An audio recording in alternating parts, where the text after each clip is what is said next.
Sraith Pictiúr over a tree, pos Samhraidh. Trúna bhain bhí mise agus mo cara Liam ag fécinn tíar na Idirlín. Bhí muid ar léhan de sira ach bhí sé ladranach go leor. Bhí muid gan éon rud le genú agus ní ro éon airgid agin, agus mar dearan seanachal is trom an túlach an leisce. An sin tháinig muid gró follan tuis an do fostanna in astan áirithe sa phríomh chathair.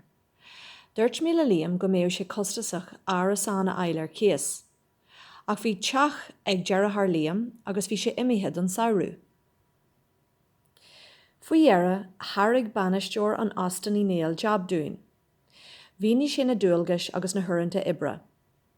Bhé uirín bheith béasach a gcónaí. Bhí muid brás ásta tuiseach ar an obair an sin.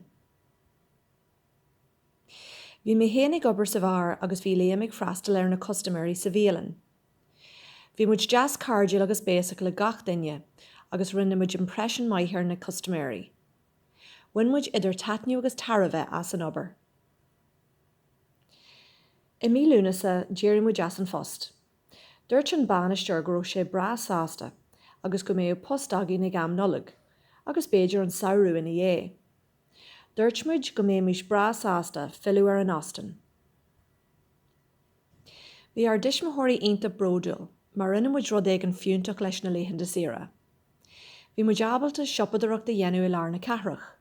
Bhí an tarigad tiltte agin áfach, mar dibrí muid go cruaí an Samhraidh ar fad, mar a dear an seanachal a cheart don ché a halé.